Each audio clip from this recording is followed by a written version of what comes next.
I have the most amazing idea for a business. It is going to revolutionize the world. Now, what do I do?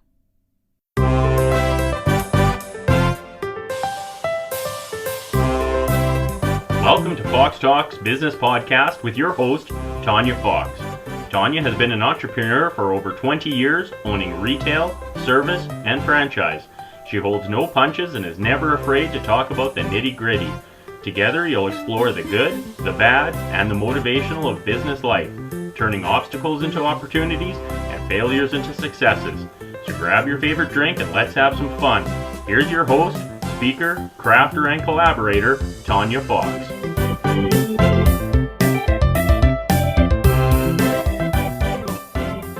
In today's episode, I talk with Ramesh Dontha. He's a serial entrepreneur in the technology industry with a focus on data analytics and really anything related to data. He's an accomplished writer, a keynote speaker, and a fellow podcaster. And his goal is to help other entrepreneurs build their own successful businesses, keep dreaming, and make sure that those dreams can become a reality. Now, we all struggle with taking our leaps of faith when we have business ideas. And what I loved the most about talking with Ramesh was how he used his networks of people to learn from their experiences, to see what they did, what paths they took, and then create a path that would work for him using little tidbits for everybody. And it's just another example of how important our networks are. So grab yourself your favorite drink, a cozy blanket, and snuggle on down for this amazing interview with Ramesh Dontha. So thank you so much for coming on the show today, Ramesh. Can you tell us a little bit about your journey to this point? Just let people know a little bit about you. Definitely. Thank you, Tanya, for having me on your podcast. It's an honor. Thank you. Right. So I myself, I've been an entrepreneur for quite some time, but I always did side hustles. Okay. So more recently, since 2016 or so, I'm a full-time entrepreneur. I quit my corporate job in 16 and then decided to do a few things that I really wanted to do in life. One is have a consulting business for a revenue stream. That's the main thing. And then secondly, I like to write. So I wanted to publish a lot. So I've been writing and publishing extensively for the last 2 to 3 years.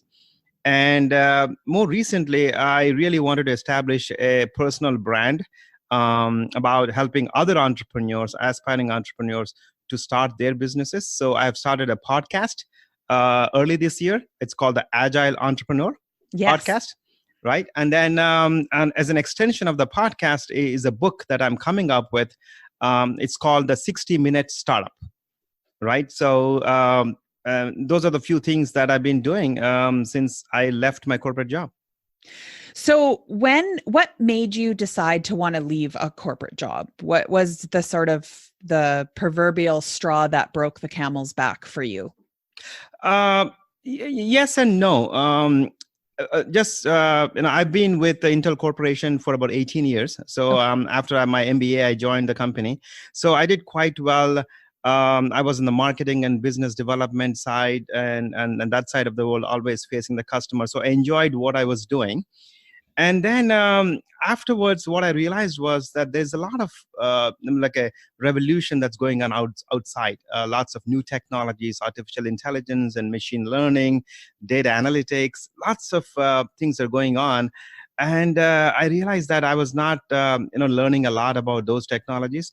And then I was not getting much of an opportunity to do any work in those areas. And apart from that, I was not spending time on doing things like, writing and publishing and wanting to write a book. So I did not want to have regrets. I said, okay, fine. I'm going to, since 2014, I was really trying to quit, but never had the courage. But by 16, I made the decision to quit and then do the things I really, really wanted to do. We hear that quite a lot, right? Of entrepreneurs, of just sometimes that they head out into that because it gives them more of an opportunity to sort of delve into different areas. They don't get as um, sort of pigeonholed into, one section. So when Yeah. you started out on your own and started this becoming an entrepreneur, what was one of the biggest struggles that you faced for that? Or what was one of the biggest surprises that you had going from a corporate job to now running your own business? Yep, excellent question. So the first few months, I was trying to figure out what areas should I focus on at the consulting side, right? So to get the revenue stream going. So I followed the tried and tested methodology that everybody's talking about. First figure out why you want to do, and then what you want to do, and then find your niche, and then do market research. So I kept doing that in a month after month.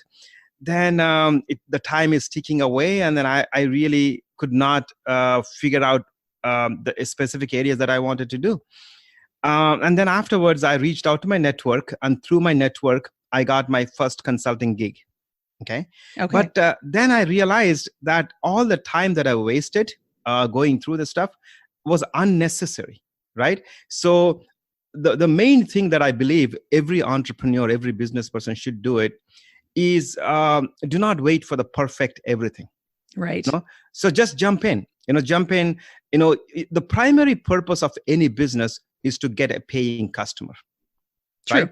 So to get the paying customer, only two things that you got to do, right? One is a product, innovation, or a service innovation. And then the second thing is the marketing, right? So everything else is noise. So that's when I said, okay, fine. Just we got to guide the entrepreneurs not to go after the perfect website, perfect email marketing campaign, perfect everything. No, just go ahead and do something. Right. That was my biggest challenge, and I said somehow I need to make sure that other people don't go through this, these challenges that like me and then other people do. Because if you keep waiting for months, after a few months, you give up. Yeah. That's very true. And I think too, what happens a lot is we end up, the longer time you take, we end up coming up with better and better excuses in our mind of why we can't do it. Correct. Exactly. So that's why we got to have a razor sharp focus on, what is that you want to do, and just go ahead and do it. And then afterwards, Tanya, when I started the podcast, I've been talking to a lot of other entrepreneurs, and without an exception, every one of them, they started with something, but they did not end with what they started. So what they're currently doing after a few years, they've pivoted, they have tweaked, they have iterated, they kept learning things, and based on the learnings, they kept, changing the model to where they want it. So you will never have a perfect one when you start. So why waste your time? And I think that's so true. And I think that's even true just for the business in general. I know myself have owned, everything from like retail to franchise, and I've loved the business, but they've all been very, like, usually when people hear them, they don't understand how they connect together. And sometimes they just don't. They don't go from one to another. I've owned, a commercial bread company and a Taekwondo studio. Two totally different things, but just, I think, like you said, being open to that change and that opportunity and that learning experience sometimes takes you down a road that you wouldn't normally go down. Yeah, exactly. I mean, on that note, I have started very disparate businesses, things that have no connection or no relation. And because I just went and started it. Right. Yeah. And I think that's, do you find that helps to keep you sort of motivated and keeps that inquisitive nature going in you? Like, it just becomes almost exciting to try something new. Absolutely. Because honestly, it might come as if I'm just trying to, say something just because I want to say, but I cannot wait for tomorrow to come. Right. Because I'm learning so many things, I'm meeting with so many different people. Right.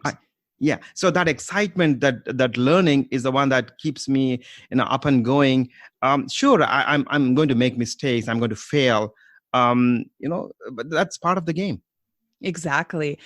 So tell us a little bit about what the process has been like for you writing the 60-minute startup. Like, has there been anything that sort of surprised you in becoming a writer? And then tell us a little bit about the book. Yeah, sure. So actually, let me start with the book itself. See, in the software development side of the world, where lots of revolution is happening, there is this concept called the Agile methodology. Okay. What that means is, if you have a requirements for a product, right, the requirements may never be perfect, right? So in the old days, there's something called a waterfall, where somebody gives you requirements, you develop the product, and 6 months or 1 year down the line, you review with the customers, and the customer says, no, this is not what I want. Then you go back to the drawing board. But the Agile methodology, it's very iterative. Like, you have a requirements you do a pilot, you Okay. review with the customer, and then customer says, yeah, the proof of concept or pilot is good or not good, and then you tweak your requirements. So on every 2 weeks or every 1 month, you're reviewing with your customers and getting the feedback, and then you're constantly evolving it. So this is much more responsive kind of methodology, Agile. So this came about since 2000 or so. Lots of companies, Airbnbs of the world, they adopt this methodology. It's revolutionized software development. And I come from a technology development, a Right. technology side. So I said, why can't I take that methodology into doing business, entrepreneurship? So that is the premise of the 60-minute work, this startup, which is that every day, just spend 60 minutes on your business. And for that 60 minutes, do something that's necessary for that. Like, let's say today you have to incorporate your business. Today, 60 minutes, you only spend on incorporating. Tomorrow, you need to put up a website. Don't waste days. Just take 60 minutes and get your website up and going. So every day, just spend 60 minutes for 30 days and get your business up and going. So that's the premise of the book. And then it takes some of the Agile methodology, something like a daily stand-up. Every day, you figure out, have you done what you're supposed to do, or what's pending? And if it's pending, take it to the next day. So that's what the book is about, the 60-minute startup. Within 30 days, how can you get your first paying customer?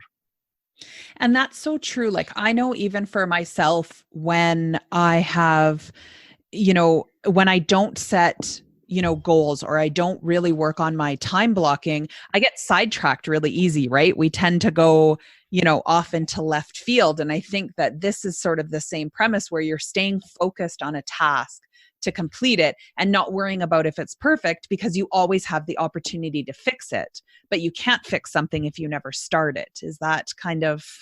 That's exactly what it is. Because Right. let's say, I have met entrepreneurs. This lady, so she started her business over a weekend.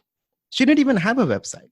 She started with the Facebook groups, and then Instagram, and then she put things up, what she wanted to do. And then within a week, she had her first paying customer. I mean, think of that. Then once you have it, the first paying customer will give you a referral for the second paying customer, and then it keeps building. Then you can go on other things that adds to your business.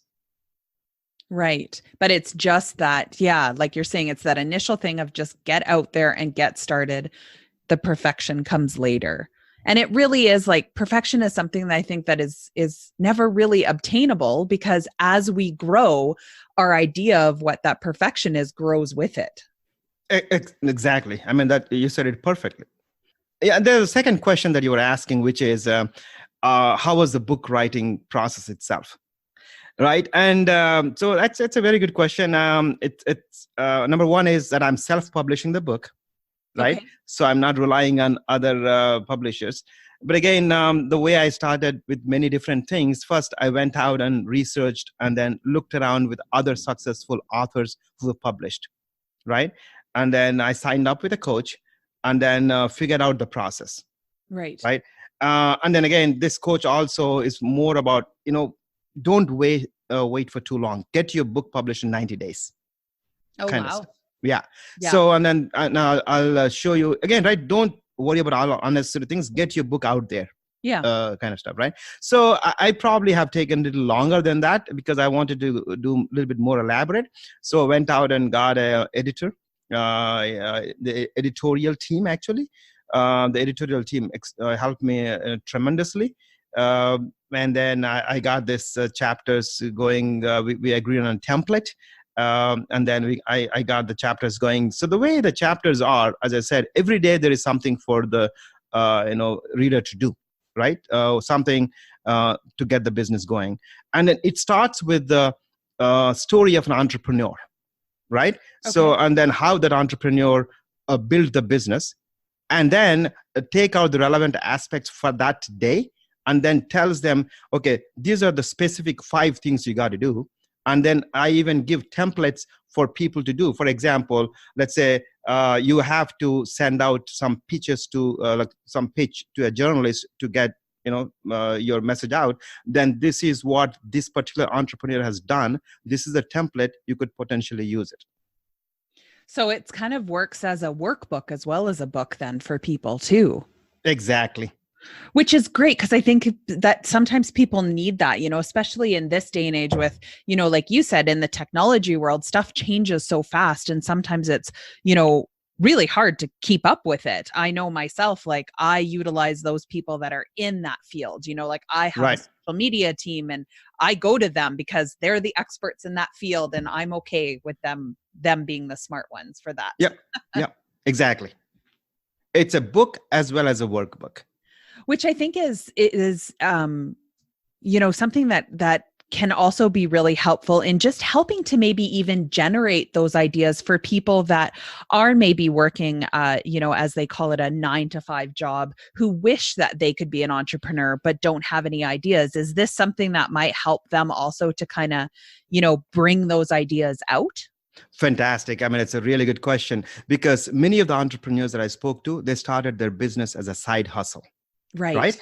So this is an excellent companion for a side hustle. Again, right? So you're only spending 60 minutes, right? So you have your regular job, and then you come home that day, and then you get on, the book or the website, and it gives you a template, what you need to do, and then use the template and then be done with it.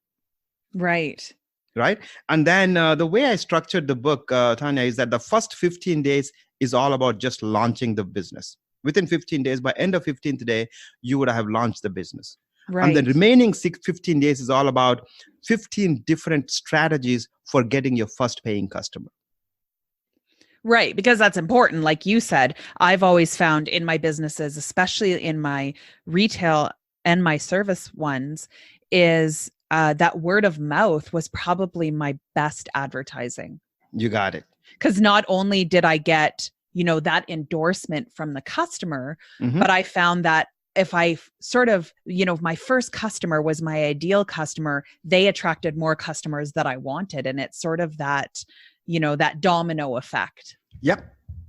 That's precisely what, exactly. And then how do you get that first customer? Some people rely on Facebook groups. So it's a strategy based on that one. Some people rely on working with other influencers. And then some other strategy could be trading services. Like let's say you're good at designing a website. So you trade your service to some other studio or some other agency and say, this is what I do. Can you, refer a customer to me? Or can you provide me some service that you are doing that builds my business? Right. So there are different strategies that we mention in the book, one strategy for each day. And I think that's important, because I think not everything, not one thing works for everybody. So I love that you have different ideas, and then people can choose the one that they like the most. Yep. So where can people go to find more about you or to contact you, ask you questions? Yeah. So Tanya, the website is rameshdontha.com, RameshDontha.com. That's my website. And then once they go there, they can go into the podcast section to look at the recent episode. There's an about section to know more about me. And you're also on Twitter as well, aren't you? I am on Twitter, RKDontha1, DONTHA1. I'm very active on LinkedIn and Twitter. Those are my preferred platforms. Yeah, and we all have them. And we'll make sure that we link to all of those too on our blog post and our website so that people can just find you with a click. Right. So what is, if you could think, and I know sometimes this is a hard question, but if you could think of one tip to give somebody who's thinking about starting their own business, what would that be?